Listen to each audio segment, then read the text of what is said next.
I'd like to welcome everybody and thank you for joining us for How to Talk to a Science Denier with author Lee McIntyre. I'm Shauna Watson. I'm Vice President of Center for Inquiry Canada. I just have a couple of announcements before I turn the floor over to our speaker. While we meet today on a virtual platform, I would like to take a moment to acknowledge the importance of the lands which we call home. From coast to coast to coast, we acknowledge the ancestral and unceded territory of all the Inuit, Métis, and First Nations peoples. We also acknowledge that not all people came here as migrants or settlers, recognize those who were brought involuntarily as enslaved people or by means of human trafficking. And we pay tribute to those ancestors and to their descendants. We do this to reaffirm our commitment and responsibility to improving relationships between nations, peoples, and cultures. We want to acknowledge the harms and mistakes of the past and to consider how we can try to move forward in a spirit of reconciliation and collaboration. In the interest of widely disseminating the information such as the topic of today's talk, we're not requiring payment or membership for people to attend because we think this sort of information is important for everyone. Center for Inquiry Canada is an educational charity promoting science and critical thinking. In order to support this work, our operation relies on funds from memberships and donations. We're midway through our December campaign called Fund the Facts. If you can help even a little, please visit our website, centerforinquiry.ca. And we'll also have a link posted in the chat window. All donations are tax receivable. This talk is being recorded for publication on our YouTube channel. If this is a problem for you, please consider turning off your video and or using a pseudonym. There will be an opportunity for questions at the end. We'll be collecting questions using the Zoom chat window, which you can find at the bottom of your screen. I will be presenting the questions to the speaker. We have enabled access for everybody to use the Zoom chat for people to post their questions, and also if somebody is having technical issues. But in all cases, we expect participants to be respectful of the speaker and also of other audience members. Now, I would like to introduce today's speaker. A trained scholar of science denial, Lee McIntyre is a research fellow at the Center for Philosophy and History of Science at Boston University. He's the author of Dark Ages, The Case for a Science of Human Behavior, Post-Truth, and the Scientific Attitude, Defending Science from Denial, Fraud, and Pseudoscience. McIntyre's books and work have appeared on the New York Times, the Washington Post, The Guardian, and more, and he's been interviewed on CBC, CNN, PBS, NPR, BBC, and others. Welcome, Lee McIntyre. Thank you very much. I had to unmute myself there. Thanks very much for having me. So what I'd like to do today is to talk to you a little bit about my some things that I learned from my most recent book called How to Talk to a Science Denier. And what I'm going to do is talk to you about how to defend science from science deniers by giving scientists and science allies some better tools to push back. Now, you might say, what better tool could we have to push back than scientific evidence? But any of you who have ever talked to a science denier know that there's a problem, which is that evidence usually doesn't convince them. You really don't change somebody's mind based on evidence if they didn't come to their beliefs based on evidence in the first place, and that can be a little bit of the problem. There's something called the information deficit model, which just holds that science deniers are just like your scientific colleagues, and if you give them the facts, they'll change their mind. But that doesn't work. And so if we want to talk to them, we have to figure out what to do. So I think we need a bit more strategic approach. I want to start with what the research tells us. First, clear the way with something. A lot of people are worried about something called the Backfire Effect, which was based on a paper by Bridenstine and Jason Riefler in 2010, which had a very unusual finding. Okay, what they did is they had people who were partisans with whom they shared information that overturned a false belief that they had. And this was incontrovertible information. You know, this was something that if their belief was based on evidence, it should have convinced them. And what they found is that it tended not to. In a very small number of the folks, They found that not only did the disconfirming information not cause them to change their beliefs, it caused them to double down on their beliefs, to hold their beliefs even more strongly, which is an absolutely perverse effect, right? You would think, you sort of understand that, maybe if they were intransigent, it wouldn't change their mind. But, what kind of a world do we live in if disconfirming information confirms the belief? I mean, that's a very strange thing. Well, it is in fact so strange that it's not true, because it turned out in later research by Porter and Wood and by some other folks that particular effect, the backfire effect, was unreproducible. And because they're good scientists, Nyan and Riefler joined the others and said, yes, we understand that the effect, they didn't make it up. It wasn't fraud, but they finally thought a unicorn, it happened. It happens in scientific research. Sometimes you have a 95% confidence interval, which means that, 5% of the time something happens that, seemed like it was going to be relevant, but it was not. This is great news, by the way, because if the backfire effect is not real, what that means is that you are not going to make things worse by talking to a science denier. Even if you handle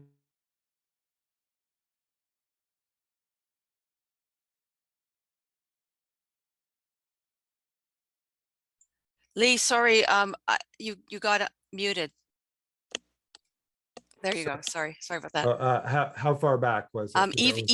Even if you was the last thing we heard you say. So even if you do everything the wrong way, you're not going to cause the person to double down on their belief. You're not going to make things worse. As one commentator in the debate put it, we're fact resistant, but we're not fact immune. Okay, so that's good.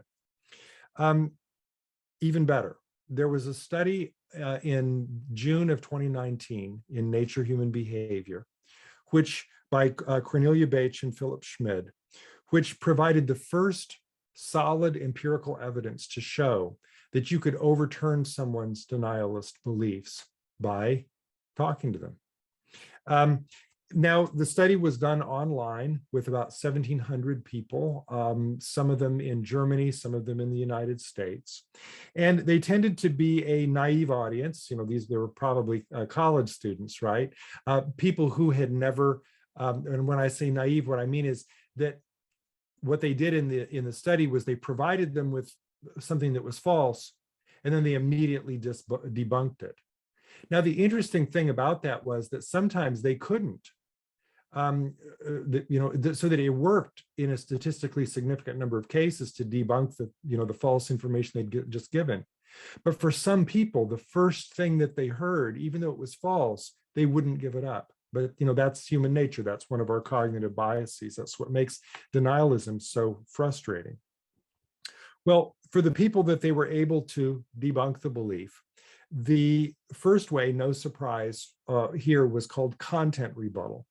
Content rebuttal is when you are a subject expert, okay? So if you're trying to debunk somebody's disbelief in climate change, they think that climate change is a hoax, and they're going to quote you some made up thing that they read on a website somewhere, which allegedly proves that climate change is a hoax. If you're a climatologist, you're probably in pretty good shape to push back against that. Still facing the problem that that we've got about the information deficit model, but it did work in a statistically significant number of cases that if you caught them right away after they had just learned the disinformation, you could take it back and convince them. The second way that they tested, to me, was the much more interesting one. This was called technique rebuttal. And the reason I found technique rebuttal so interesting is because it's based on this hypothesis that all science deniers reason in the same way. Okay, they obviously have different content. Some people are evolution deniers, some are flat earthers, some are anti-vaxxers, and they don't all overlap. Okay, they're not anti-science. They just tend to be against whatever science overlaps with their pre-existing ideological beliefs. But they do all reason in exactly the same way. And I'm going to now go over that blueprint.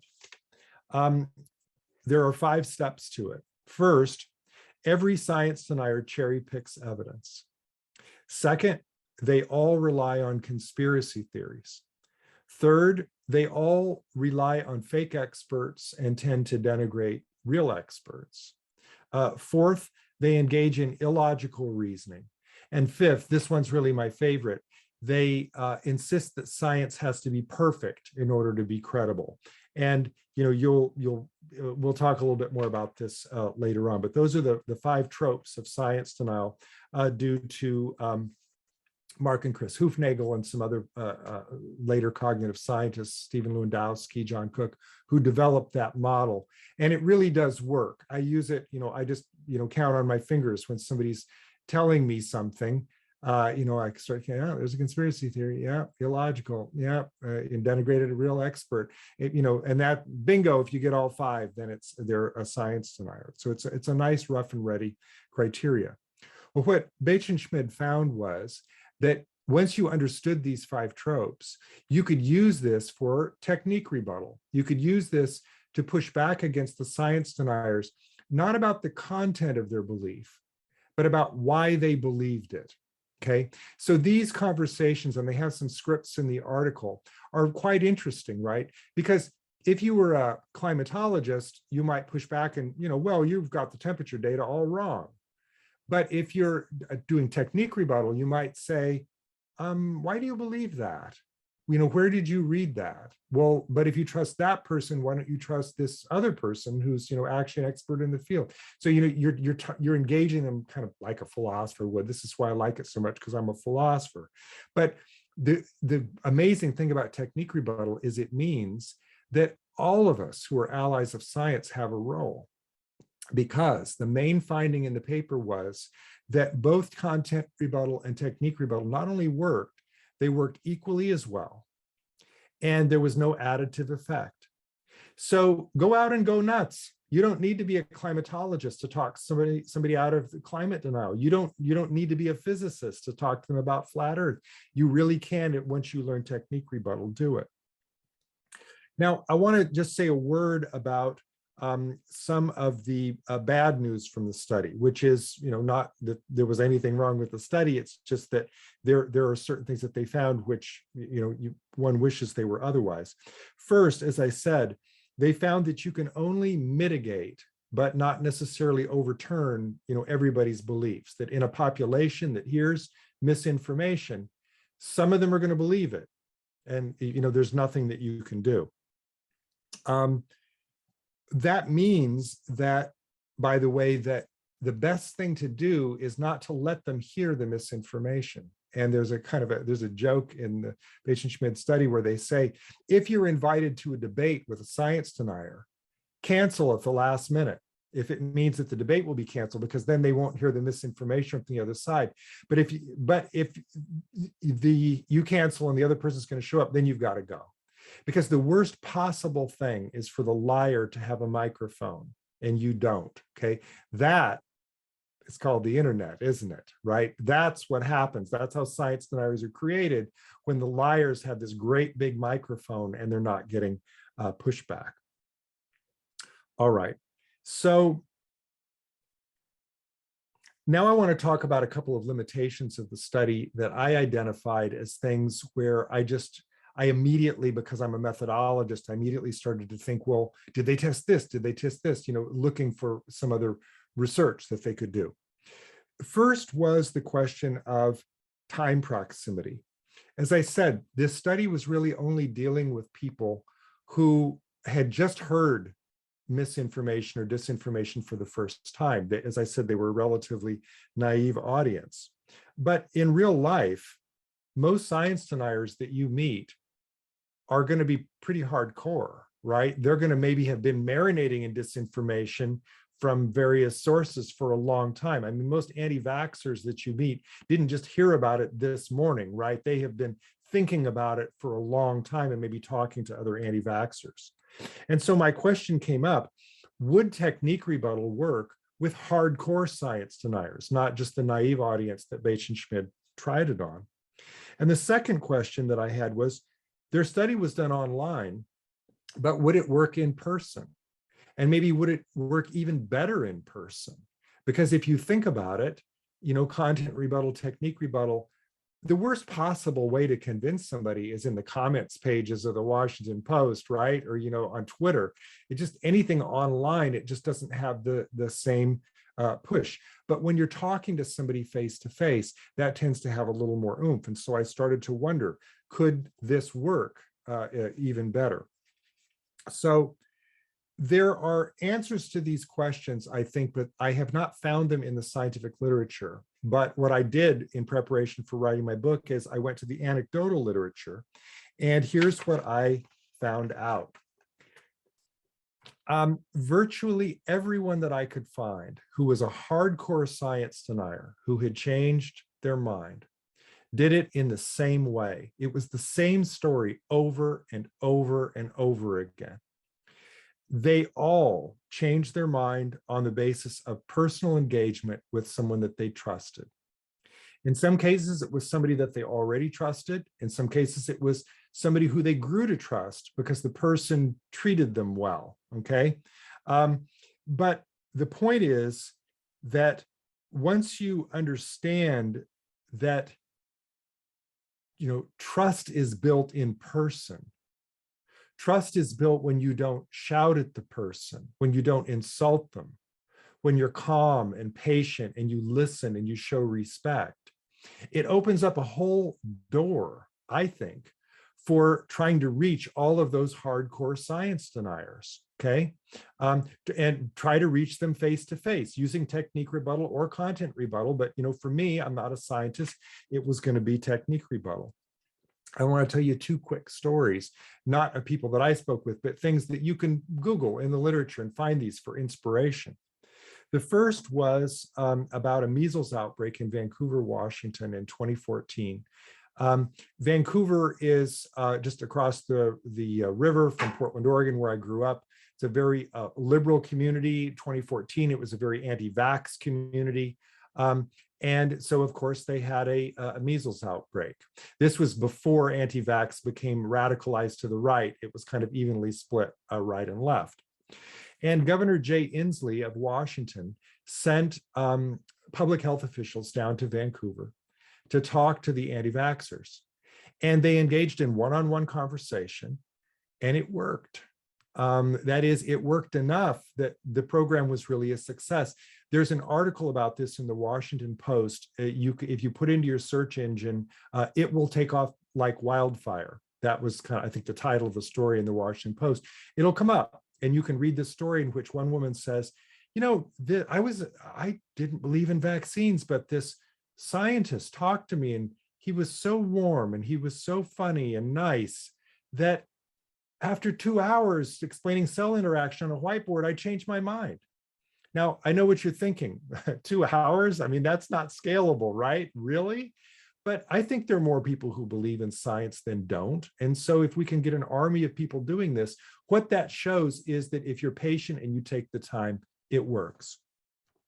And another story, this one's actually my favorite story. Jim Bridenstine was an American member of Congress in the House who was a climate denier. And he once gave a speech on the floor of the US House in which he said all of the things that climate deniers say, okay? On the record, it was a hoax, the temperature hadn't gone up in the last 10 years, et cetera, et cetera, et cetera. So of course, Trump appointed him head of NASA, because what else would you do with a guy who was a climate denier? You'd appoint him head of NASA. Interesting thing happened with Jim Bridenstine. About a month or two into his tenure at NASA, he changed his mind publicly, said so, gave a speech. I was wrong. Anthropogenic climate change is real, just full mea culpa, which politicians never do. Now, why did he do that? My theory, they asked him, he said he read a lot. Well, okay, he read a lot before, presumably, though maybe not the right things. I think what happened is this. Part of why he was a science denier is because he was looking at all this disinformation about what untrustworthy people scientists were. But all of a sudden, when he went to NASA, he knew them on a first name basis. They were the people he hung out with in the hallways, had lunch with. He was their boss. And he began to trust them. And so all of a sudden, the information that they had made an impact, and he changed his mind. Even empirical beliefs can be tribal. They depend on the community that you're in, the team you're on, however you want to think of it, okay? Beliefs can be social. And so if your social group does not include scientists or allies of science, maybe you're going to be sucked into the mis and disinformation. Beliefs are often shaped based on trust, identity, values. Now, that presents a bit of a problem because, as we started off saying, but doesn't that mean that people aren't persuadable based on the evidence? I mean, Jonathan Swift said it best, you can't reason somebody out of something they didn't reason themselves into in the first place. So why is it even worth talking to these people? Well, Bates and Schmidt showed that it is worth talking to these people, even about facts, because content rebuttal works as well. So as it turns out, even if you're dealing with hardcore science deniers, you can talk to them. You can sometimes get them to change their mind, but it matters a lot how you do it. As I said, respect, calm, patience, listen to what they have to say. Those qualities and the fact that you're there face to face is what builds trust. And if people don't trust you, they won't listen to your facts. But if they do trust you, then you at least have a chance. And now here I want to, one very important thing. It should be a dialogue, and it should happen over time. It shouldn't just be a one-off conversation where you're just trying to convince them. And now here I want to tell you about one of my personal experiences. In November 2018, I went to the Flat Earth International Conference in Denver, Colorado. Now, this was before the Bates and Schmidt study had come out, but I already knew about the 5 tropes strategy, and I was already doing technique rebuttal because I'm a philosopher of science. I mean, illogical reasoning, cherry picking, confirmation bias. I mean, this was my wheelhouse, conspiracy theories. I knew about this. So what I did was I went to the Flat Earth Convention because I wanted to see if I could get the flat earthers to listen to me. I knew I was going to have a tough time convincing them. There were 650 of them, right? They were hardcore enough to go to a flat earth convention. I probably wasn't going to peel them away, but I wanted to see if I could get them to listen to what I had to say. And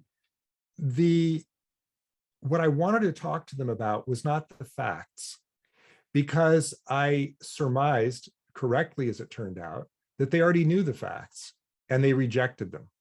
So if I came in there saying, haven't you ever seen a ship go down over the horizon, it disappears hull first, like then they're going to tear off their lanyard and say what a fool I was, right? That doesn't work. So I went in there doing technique rebuttal before it was cool, right? I thought, okay, I'm going to do this before it was vindicated in the study. I joke with my friends that I could have read that study if my hair were on fire, because it was confirmation bias, wasn't it? It was something that I had already tried. So I liked that study very much. But then I started to wonder, before I met the flat earthers, how is this going to go? Because they were extremely hardcore. They thought that the earth was flat, that Antarctica was not a continent, but a mountain range spread out around the perimeter to keep the water from falling off. There was a dome over the top, and the sun, moon, and stars were just outside the dome, which meant that we'd never been to the moon. So what's your opener there? Hey, how you doing? How'd you get into flat earth? And my big question, why did they believe this? Now, I caught a bit of a break here because although, as it turned out, about 70% of flat earthers are evangelical Christians, which is not to say if you're a Christian, you're a flat earther. Okay, just make that clear. To a person, they said that their beliefs were based on evidence. So the conversation might go something like this. Well, you said you're an evangelical Christian. That's right. So is your belief in flat earth based on the Bible? No. So it's not based on faith? No. It's based on evidence? Yes. Okay. So but now instead of talking about the evidence, because I have mine, you have yours, let's talk about why you believe it. Okay. And then you're into the conversation. Now, I didn't go into it that ham-fisted way, but those are the types of conversations that I wanted to have. The flat earthers considered themselves, nobody considers himself a science denier. They considered themselves skeptics. And they said that they were more scientific than the scientists. They even made fun because they said that there was a physics conference down the street, but the physicists wouldn't dare show up because they were afraid of them. Okay. So, they thought that they were the true scientists. Well, that first day, I kind of kept my mouth shut. They maybe thought I was one of them, right? I wanted to go incognito, listen, hear what they had to say before I jumped in, because I really didn't know this community. And some of my friends had said, well, these people aren't serious, they're just trolling. No, they were not, okay? But I needed to learn that for myself that first day. And what I ended up, when I, came out the second day, told them who I was and, why I was there, I had good luck with the following question. I would, at a certain point in the conversation, say, so your belief's based on evidence? Yes. Okay. And at that point, they expected me to say, have you ever read Isaac Newton? But instead, what I said was, which few people have in the original, I would say, what evidence would it take if I had it in my back pocket to convince you that you were wrong? And then I paused. About half of them didn't say anything at that point because they couldn't answer that. They'd never heard that question before. They had a script for what to say if I brought up, the sun, moon, and stars, eclipses, time zones, the Coriolis effect, for God's sakes. I mean, they were ready to talk about any of that. What they weren't prepared to do was to talk about why they believed what they believed. Now, some of them said, oh, proof, just give me proof. At which point I'd say, I thought you said you were more scientific than the scientists. Yeah, I am. Well, scientists don't have proof. They don't insist on proof. Well, what do you mean? Well, the problem of induction, and then I would explain what the problem of induction was and say, look, scientists deal with probabilities and likelihood. They're really not about proof and certainty. I mean, it's not Euclidean geometry. It's not deductive logic. They were trying to draw false equivalence. I couldn't prove the earth was round. They couldn't prove it was flat. So, who's to say? No, we were going to talk about probabilities. We're not going to talk about proof. And this upset them. The fact that they couldn't answer that question meant that I thought I was maybe planting a seed of doubt, which is what I was there to do, to see if I could get them to listen. Whether or not I got through to them, it was a really important experience in my career, because what I wanted to do was test this idea that all science deniers were reasoning in the same way. Because if I could learn how to talk to a flat earther, I could learn how to talk to a climate denier. Or later on, as it turned out, a COVID denier, because they're the ones who are really scary. Maybe the flat earthers aren't hurting us, but the COVID deniers, and this was way before COVID, and the climate deniers, they are hurting us. And so I wanted to be able to talk to them. I was, of course, concerned that the flat earthers use these conventions to recruit new members. The typical conversation, how did you get into flat earth? Watched a YouTube video, couldn't figure out what was wrong with it. And then I watched 20 more, because that's what YouTube does to you, right? And then you find out there's a meetup, and you go. And so 650 of them, as I said, were there. I wanted to have conversations not just with the audience, but with some of the speakers. So I tended to grab speakers when they came off stage. And at that point, they thought I was a fan, right? Who else would be there? The media all left after the first 15 minutes.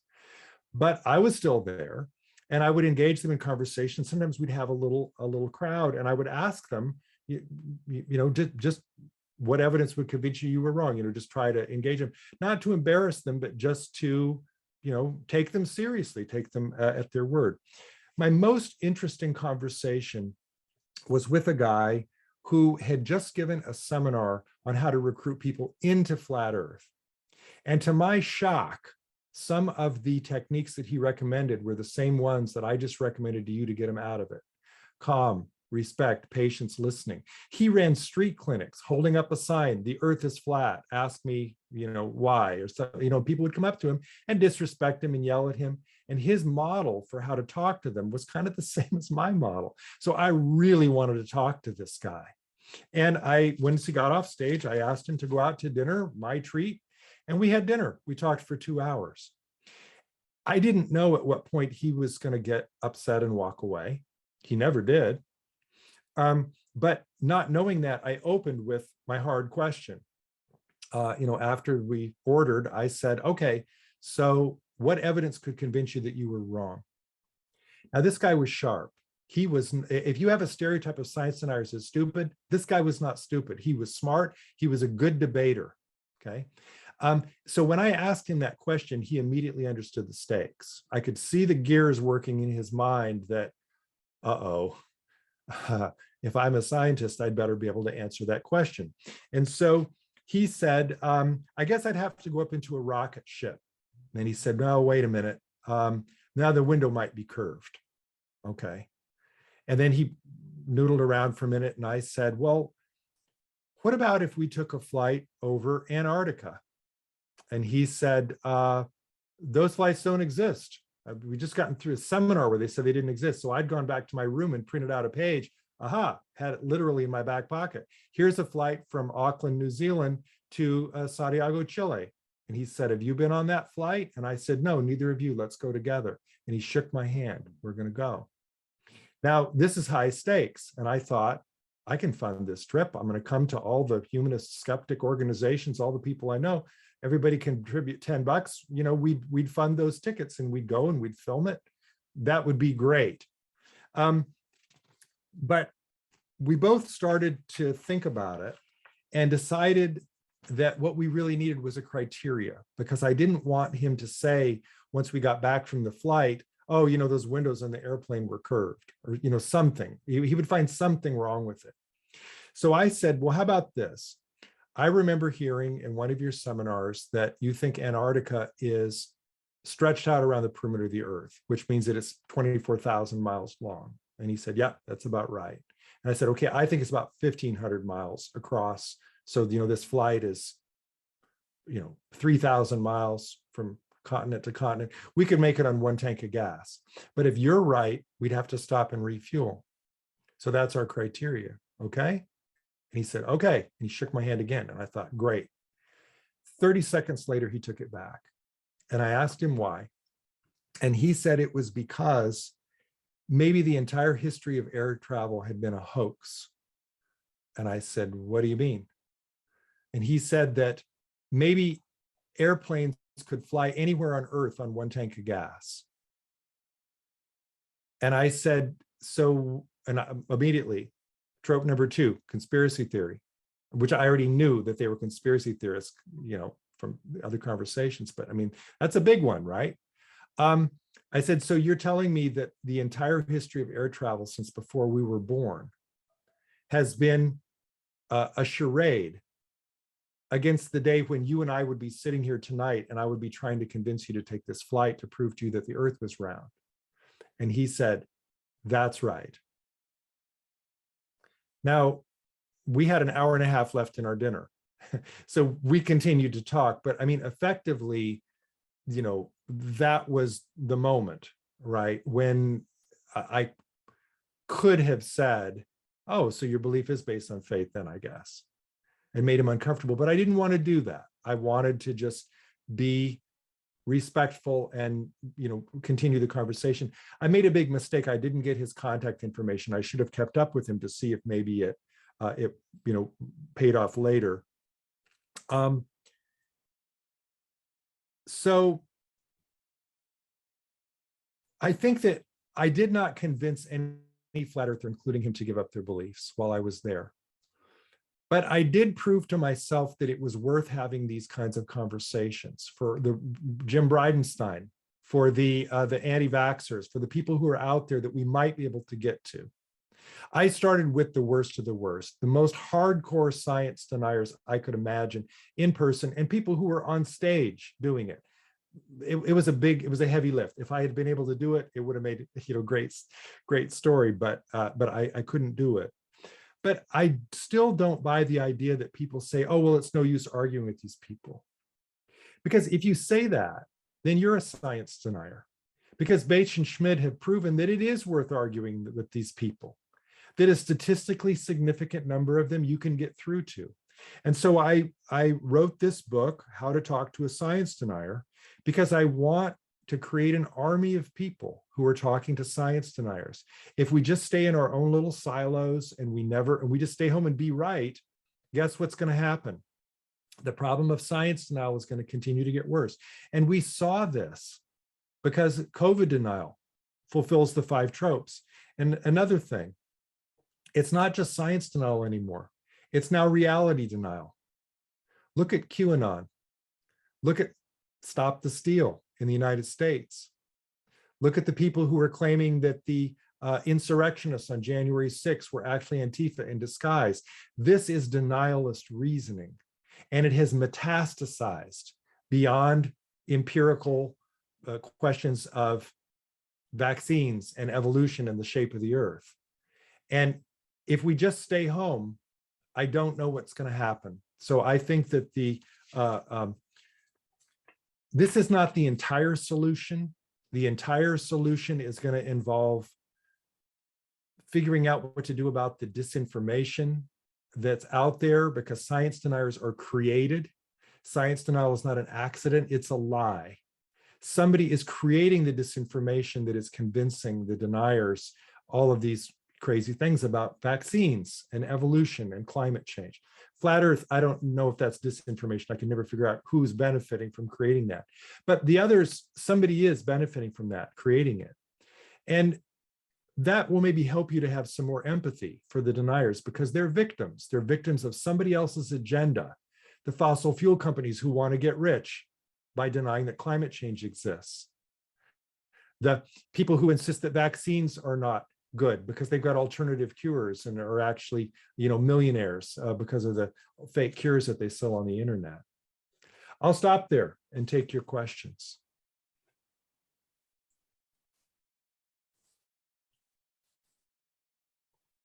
Thank you, Lee. So we'll now have some time for questions. So I'll ask you to please post your questions in the Zoom chat window. So if somebody who asked to ask a question, please write your question. Michael T, please write your question in the chat window, and I will pose the question to Lee. Just for a start, I'm going to ask you one question. So now that we know some techniques for addressing science denial, I'm wondering if you have what's your either high runner or low hanging fruit of which denied facts would be good to address first. It's an interesting question. I don't think of it in terms of low-hanging fruit. I think of it in terms of most likely to cause harm. The one that I'm the most worried about these days is climate change and COVID denial, because those are the ones that can kill us. And so I'm putting all of my effort these days into thinking about, how to get through to people who don't want to get their vaccines, or, the anti-maskers. I'm thinking about, during all this time that COVID is going on, climate change is still there. And, still long after COVID is gone, climate change will, still be there. And, I'm thinking about that as well. So I'm really, I don't think there is any low-hanging fruit. And I'm going to say that honestly, this is hard to do. And it is not usually successful. If you're talking to a hardcore denier, you may have to have many conversations with them to get through. And I see in the chat that some people have asked about other belief systems. Some of the evidence that these techniques work are that they've worked on things other than science denial, like deprogramming people from cults. Or there are famous cases, Daryl Davis.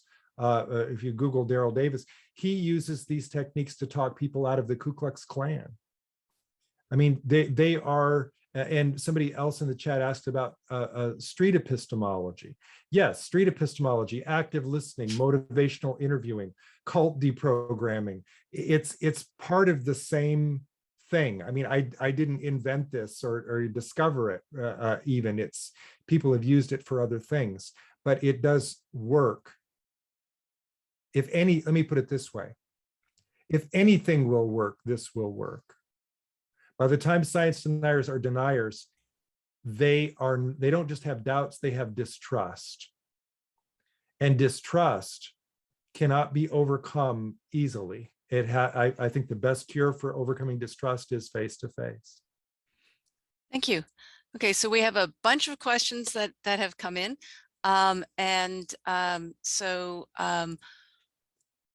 One question, what about religious cults? Do you have any specific advice to help religious cults correct their errors? Read Steve Hassan, Hassan. He is a former Moonie, and he has written several books on deprogramming people from cults.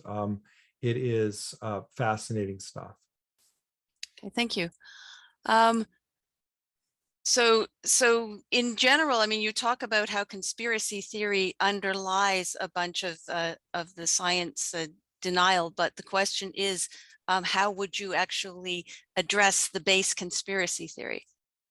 Well, it's a tall order with the conspiracy theory, because I think of it this way. A conspiracy theory is hermetically sealed off from evidence. If a conspiracy theorist, if there is any evidence for a conspiracy, they'll take it. But if there's no evidence, they'll say that just shows you how good the conspirators are, which means that whether there's any evidence or not, they're not going to change their belief. By the way, I think that's important to point out to them. That's an important moment to say, well, gosh, then no evidence could possibly convince you that you were wrong. I mean, what are the empirical effects of this conspiracy theory? Can you make any predictions? I mean, you know, if QAnon believes that Trump was going to be reinstated, in Dealey Plaza on such and such date, and it doesn't happen, isn't that kind of a test of the conspiracy? And well, no, because we got the date wrong, or, you know, they'll change something. I mean, there are famous cases in social psychology where the prediction doesn't come true, but people hang on to the beliefs anyway. But over time, drip, drip, drip, I think that at least pointing out the inconsistency there. Or, you know, I would sometimes say to the flat earthers, look, you don't have any evidence for your belief, but you're insisting on proof for mine. How is that reasonable? So the double standard of evidence is something that bothers me. There is a terrific book on conspiracy theories by Qasim Qassam, Cassam, coolest name ever. And I know him personally, Qasim Qassam. There's also a paper, it's quite old, but it's a good paper by Brian Keeley in the Journal of Philosophy called On Conspiracy Theories or On Conspiracy Reasoning. So you can learn a lot about how to talk to conspiracy theorists. There's also an online resource by John Cook and Stephen Lewandowski called the Debunker's Handbook, and it has some really good material on conspiracy theories. Thank you. So we have a specific question. What happens when there's a scientist who's sharing misinformation, a virologist from a pharma company who's telling people that the flu vaccine is a dirty vaccine? Do you have suggestions for that situation? Well, the word misinformation troubles me there, because if the person, I think of it this way, if the person actually believes it to be true, then it's misinformation. But if they know it to be false, but they're spreading it, you know, intentionally for some other reason, then it's disinformation. So I guess my first question would be, why does this person with scientific training believe that this is true? You know, if it's actually misinformation, why do they believe that it's true?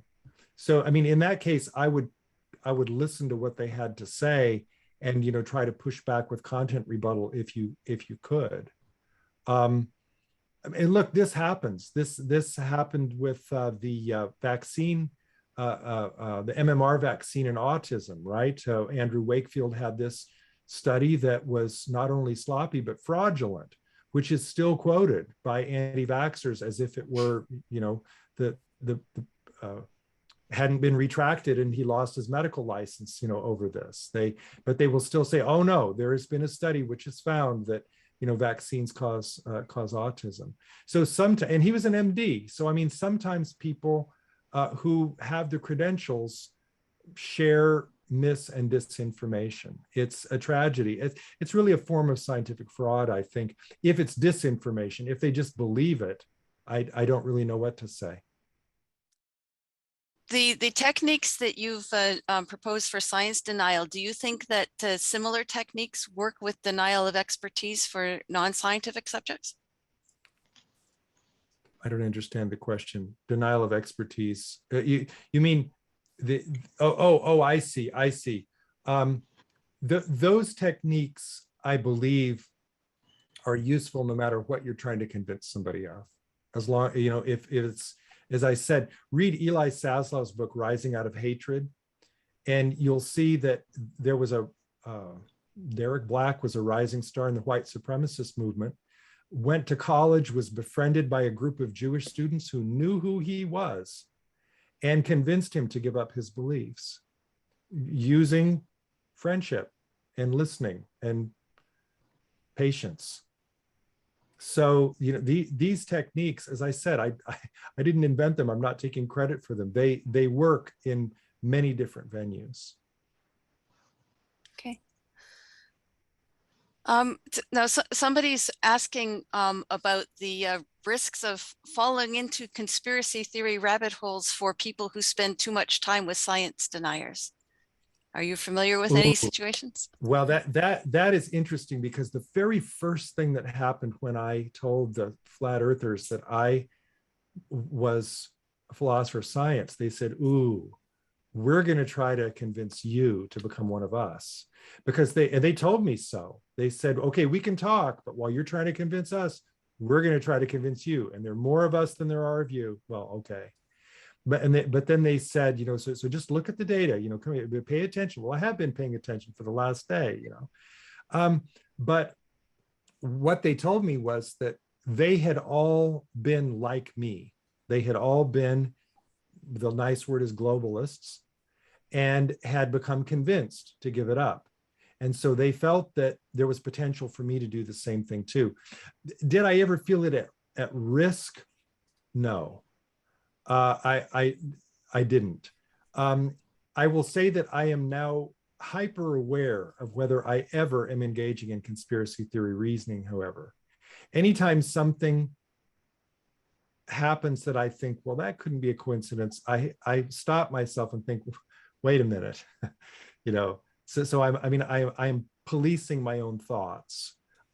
My friend Andy Norman wrote a book called Mental Immunity, in which he recommends, he has this entire book about how to keep yourself, kind of mental hygiene, how to keep yourself from falling into these sorts of traps, and then you can, rescue other people. So I put some of that into practice.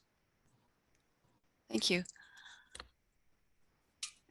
So somebody points out that if you go to Amazon and search for vaccine, most of the top results would be anti-vaccine books. And do you have any suggestions if there's any way of addressing that? That's on Amazon or on Google? On Amazon. Well, Amazon is what the questioner said. Yeah, that's distressing. Look,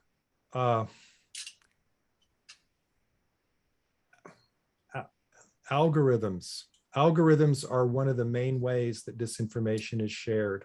I've been thinking about this all day today because it's something that I'm writing about. I mean, the algorithms that allow you to start with one flat earth video and then to feed you 20 more in a row, that plays on our cognitive biases, our pre-existing evolutionarily selected for biases, to believe what we're told and to believe what people around us believe. And, repetition works, hearing from more than one person works. So after we see the 20th video, maybe we think, my God, I'm a smart person. I can't refute what they're saying. They must be right. Is there a cure for that? I think that the people who create the algorithms to do what they do deserve blame for that, because they're doing it for profit. They're not doing it for any other reason. They're not they could tweak those algorithms to give truthful content. You watch a flat earth video, it gives you a debunking one next. You search for an anti-vax book, you try to buy, I forget what that famous one is called, the one by Robert Kennedy Jr. And then it recommends another that is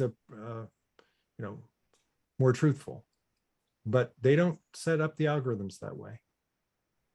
Right.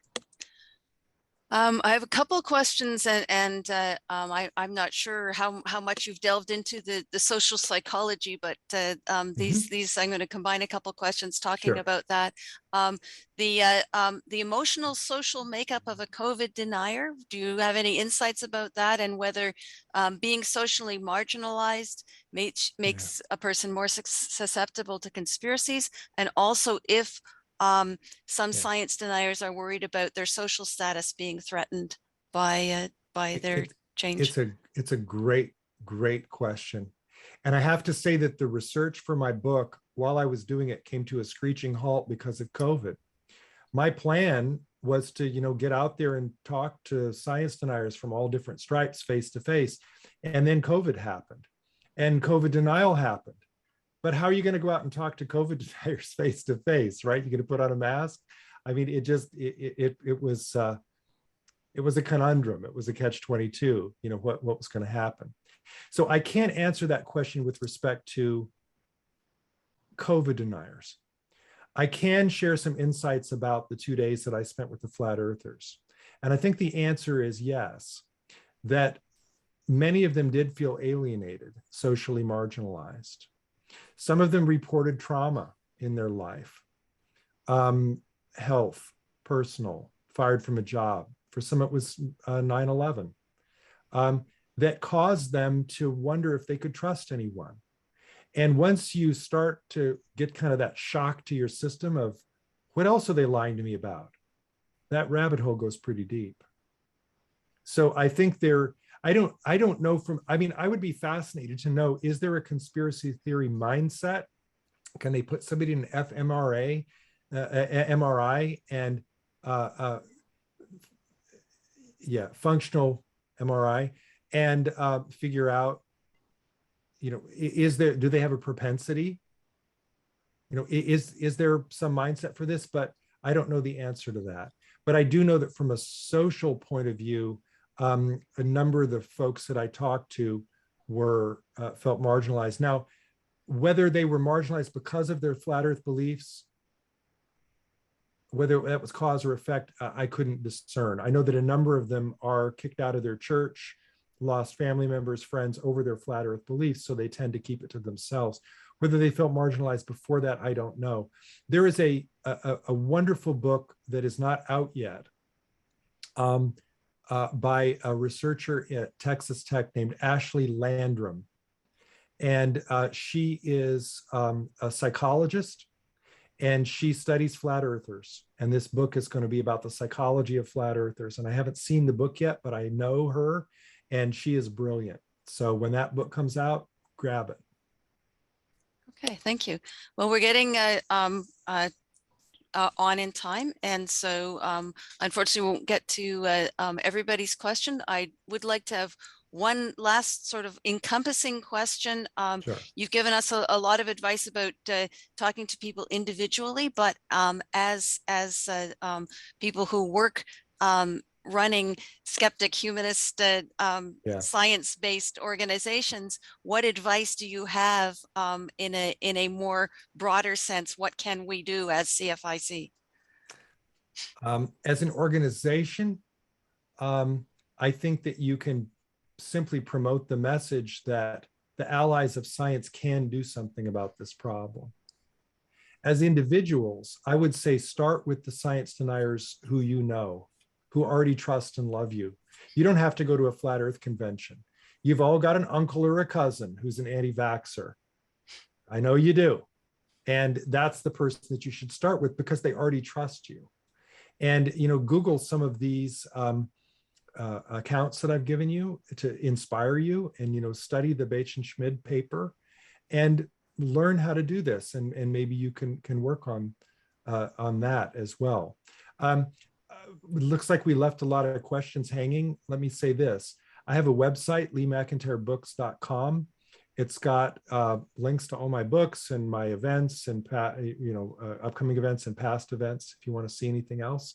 But it's also got my email. So if you want to email me and keep up, you can do that as well. It would be nice to hear from somebody other than the haters and the trolls. So if you want to write me a nice email with a question, I'd be happy to answer it.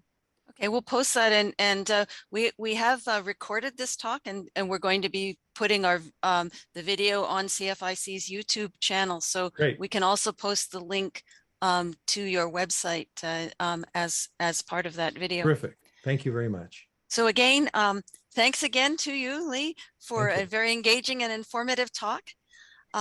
And because of the limitations of Zoom, of course, we can't properly applaud, but I invite everyone to show your appreciation. Zoom has provided a clap icon that you can find in the reactions tab at the bottom of your screen.